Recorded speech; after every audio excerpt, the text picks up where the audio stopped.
বিশ্ব নিরাপত্তার ইতিহাসে আমরা এক গুরুত্বপূর্ণ সন্ধিক্ষণে দাঁড়িয়ে আছি। ইরান ইসরায়েলের বিরোধ রক্তক্ষয়ী যুদ্ধের উত্তেজনায় ছড়িয়ে পড়ছে মধ্যপ্রাচ্য সহ গোটা বিশ্ব জুড়ে। অধিকাংশ যুদ্ধে প্রত্যক্ষ বা পরোক্ষভাবে জড়িয়ে রয়েছে আমেরিকা। কোথাও অর্থ অস্ত্র সাহায্য, কোথাও সরাসরি অথবা কোথাও নীতিগতভাবে সমর্থন জানাচ্ছে তারা। মধ্যপ্রাচ্য ইস্যু যা গভীরভাবে পর্যবেক্ষণ করেন এই মুহূর্তে যে প্রশ্নটি তাদের নিশ্চিত করেছে তা হলো মধ্যপ্রাচ্যের নিয়ন্ত্রণ একমাত্র ইসরায়েলের হাতে থাকবে। আবার ইসরায়েলের মাথার উপরে বসে আছে যুক্তরাষ্ট্র। পরোক্ষভাবে আমেরিকার একচেটিয়া আগ্রাসন চলবে মধ্যপ্রাচ্যে, যেখানে একমাত্র বাধা ইরান। সুতরাং তাকে ধ্বংস করতে হবে। এই যখন অবস্থা, তখন এই যুদ্ধ পরিস্থিতি হঠাৎ করে ভিন্ন মাত্রা ধারণ করতে পারে।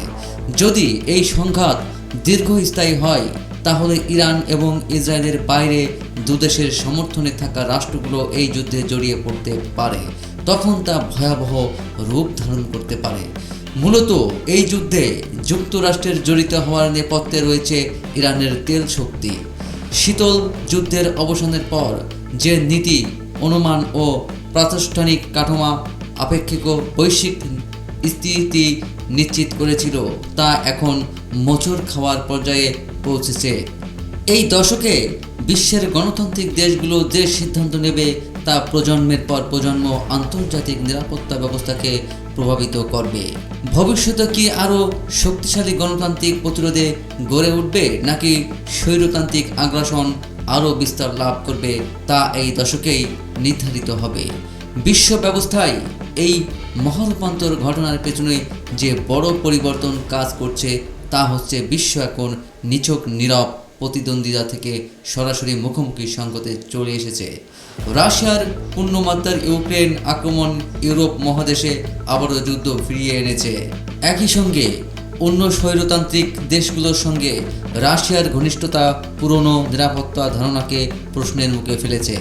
চীন সামরিক চাপ, অর্থনৈতিক প্রভাব ও সাইবার অভিযানের মাধ্যমে ইন্দো প্রশান্ত অঞ্চলের কৌশলগত চিত্র পাল্টাতে চাইছে। এদিকে যুক্তরাষ্ট্র ও তার কিছু ঐতিহ্যগত মিত্রের সম্পর্কেও টানাপোড়েন তৈরি হয়েছে। ফলে অনেক মিত্র দেশ প্রতিরক্ষা ব্যয় বাড়াচ্ছে এবং দীর্ঘদিনের নীতিগত ধারণা ও পুনর্বিবেচনা করছে। কৃত্রিম বুদ্ধিমত্তা, অর্থনীতি, সমাজ ও জাতীয় নিরাপত্তাকে দ্রুত বদলে দিতে শুরু করছে। যে দেশ এই প্রযুক্তিকে সবচেয়ে দক্ষভাবে কাজে লাগাতে পারবে, সে অর্থনৈতিক ও কৌশলগত উভয় ক্ষেত্রেই নির্ণায়ক সুবিধা পাবে। যুদ্ধ এখন তথ্যকেন্দ্রিক হয়ে উঠেছে। এখানে গতি নির্ভুলতা ও নেটওয়ার্ক ভিত্তিক ব্যবস্থার নমনীয়তাই হচ্ছে মূল শক্তি। নিছক বল প্রয়োগের চেয়ে অভিযোজন ক্ষমতাই এখন বড় কৌশলগত সম্পদ। এই বাস্তবতার মুখে পুরনো কাঠামো আঁকড়ে থাকলে চলবে না। দেশগুলোকে পরিবর্তনগুলো স্বীকার করে প্রস্তুতি নিতে হবে। ইউরোপ ও এশিয়ার গণতান্ত্রিক দেশগুলোর সাম্প্রতিক বছরগুলোই সেই প্রস্তুতি শুরু করেছে। শীতল যুদ্ধ পরবর্তী আত্মতুষ্টি কাটিয়ে তারা নিরাপত্তা কৌশল হালনাগাদ করেছে এবং প্রতিরক্ষা বাজেট বাড়িয়েছে। ইরান এবং মার্কিন ইসরায়েলি জোটের মধ্যে উত্তেজনা ক্রমশ সংকটের দিকে যাচ্ছে। এই প্রেক্ষাপটে একটি প্রশ্ন বিশ্বের রাজধানীগুলো, সংবাদকক্ষ এবং নীতি নির্ধারণী মহলে প্রতিধ্বনিত হচ্ছে। সেটি হলো, চীন কি ইরানকে উদ্ধার করতে এগিয়ে আসবে? যদি আসে, সেই সাহায্য কেমন হবে? এর উত্তরটি প্রচলিত সামরিক জোটে দুই পক্ষের একটিতে থাকা এই দ্বিমাত্রিক ধারণাকে ভেঙে দেয়। চীন সরাসরি সেনা পাঠাবে বা কোনো যুদ্ধে প্রত্যক্ষভাবে জড়াবে এর সম্ভাবনা কম, কিন্তু এটাকে নিষ্ক্রিয়তা বলে ধরে নেওয়া হলে তা হবে একবিংশ শতাব্দীর মহাশক্তিগুলোর প্রতিযোগিতার প্রকৃতির ভুলভাবে বোঝা। ইরানের প্রতি চীনের সমর্থন বাস্তব, বহুস্তরীয় এবং সামরিক হস্তক্ষেপের তুলনায় বেশ টেকসই। এটি কেবল ভিন্ন একটি কৌশলগত পরিসরে পরিচালিত হয়।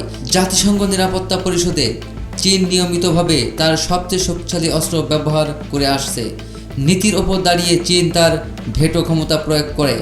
গত মাসে জরুরি বৈঠকে জাতিসংঘে চীনের দূত সানদেই ওয়াশিংটনের উদ্দেশ্যে কঠোরভাবে বলেন, বল প্রয়োগ কখনো সমস্যার সমাধান করতে পারে না, এটি সমস্যাকে আরও জটিল ও দ্রোহ করে তুলবে। যে কোনো সামরিক পদক্ষেপ এই অঞ্চলকে একটি অনমনীয় অচলাবস্থার দিকে ঠেলে দেবে, এটা নিছক কথার কথা নয়। চীনের আনুষ্ঠানিক অবস্থান স্পষ্টভাবে ইরানের সার্বভৌমত্ব, নিরাপত্তা এবং আঞ্চলিক অখণ্ডতা সংরক্ষণে সমর্থন করে। জাতিসংঘ সনদ ও আন্তর্জাতিক আইনের ভিত্তিতে নিজের অবস্থানকে দৃঢ়ভাবে প্রতিষ্ঠা করে চীন তেহরানকে একটি অমূল্য সুবিধা দিচ্ছে। সেটি হলো বিশ্বমঞ্চে ইরানকে বৈধতা প্রদান এবং পশ্চিমা চাপের বিরুদ্ধে একটি শক্তিশালী পাল্টা বয়ান তৈরি করা ছাড়া আর কিছুই নয়। কয়েক দশকের পারমাণবিক বিরোধ কূটনৈতিক আলোচনার মাধ্যমে সমাধান এবং এই অঞ্চলকে অস্থিতিশীল করতে পারে এমন সামরিক সংঘাত এড়াতে ফেব্রুয়ারিতেই যুক্তরাষ্ট্র ও ইরান আবার আলোচনা শুরু করেছিল, কিন্তু কাজের কাজ কিছুই হয়নি। আরও বাস্তব বিষয় হলো ইরানের সঙ্গে চীনের গুরুত্বপূর্ণ প্রতিরক্ষা সহযোগিতার খবর এসেছে। মধ্যপ্রাচ্য ভিত্তিক মিডল ইস্ট আই গত বছর জানায় ইরান তার আকাশ প্রতিরক্ষা সক্ষমতা পুনর্গঠনের জন্য চীনে তৈরি ভূমি থেকে আকাশ ক্ষেপণাস্ত্র ব্যবস্থা পেয়েছে। এটি ছিল তেলের বিনিময়ে অস্ত্র চুক্তির অংশ। এর মাধ্যমে তেহরান মার্কিন নিষেধাজ্ঞা এড়িয়ে যেতে সক্ষম হয়। তবে উগ্রবাদী নেতানিয়াহু সরকার বলেছিল যুক্তরাষ্ট্রের সঙ্গে ইরানের যে কোনো চুক্তিতে তেহরানের পারমাণবিক অবকাঠামো পুরোপুরি ধ্বংস করার শর্ত থাকতে হবে। শুধু ইউরেনিয়াম সমৃদ্ধকরণ বন্ধ করলে হবে না, তারা ইরানের ক্ষেপণাস্ত্র কর্মসূচির উপর বিধিনিষেধ আরোপের জন্য ওয়াশিংটনের উপর চাপ সৃষ্টি করেছিল। ইরান বলেছিল নিষেধাজ্ঞা তুলে দিলে তারা পারমাণবিক কর্মসূচি সীমিত করার বিষয়ে আলোচনা করতে প্রস্তুত। তবে তারা ক্ষেপণাস্ত্রের বিষয়টি এর সঙ্গে যুক্ত করতে রাজি হয়নি। তেহরান আরও বলেছিল যে কোনো হামলার বিরুদ্ধে তারা নিজেদের রক্ষা করবে। তারা প্রতিবেশী দেশগুলোকে সতর্ক করেছিল যেসব দেশ মার্কিন ঘাঁটি রয়েছে সেখান থেকে হামলা হলে তারা যুক্তরাষ্ট্রের ঘাঁটিতে পাল্টা আঘাত হানবে। গত বছরের জুনে যুক্তরাষ্ট্র ইসরায়েলের সঙ্গে ইরানের পারমাণবিক স্থাপনায় হামলায় যোগ দিয়েছিল, যা ছিল ইসলামী প্রজাতন্ত্রের বিরুদ্ধে সরাসরি সবচেয়ে বড় মার্কিন সামরিক পদক্ষেপ। ইরানকে পরাস্ত করতে পারলে শুধু মধ্যপ্রাচ্যে একক আধিপত্য নয়, দেশটির তেল এবং খনিজ সম্পদ খুবলে নেওয়া যাবে। তখন ইসরায়েল যেমন তেমন যুক্তরাষ্ট্রই হবে সর্বসেরা। কিন্তু সমস্যা হবে অন্য জায়গায়। মার্কিন নিষেধাজ্ঞা উপেক্ষা করে ইরান চীনের কাছে সবচেয়ে বেশি অপরিশোধিত তেল রপ্তানি, এটি তাদের মোট রপ্তানির 80% এরও বেশি। যুক্তরাষ্ট্র এবং চীনের সম্পর্ক আদা কাঁচকলায়। যদি ইরানের নিয়ন্ত্রণ ইসরায়েলের মাধ্যমে যুক্তরাষ্ট্রের হাতে চলে যায়, তখন চীন কি করবে? এই যুদ্ধে চীন এবং রাশিয়া পরোক্ষভাবে ইরানের পাশে থাকলেই যত ভয়। সব পারমাণবিক শক্তিধর দেশ পরস্পরের মুখোমুখি হলে পরিস্থিতি শেষ পর্যন্ত কোন দিকে মোড় নেবে তা সময় বলে দেবে। রায়হান আহমেদ তপাদার, লেখক, গবেষক ও কলামিস্ট, যুক্তরাজ্য।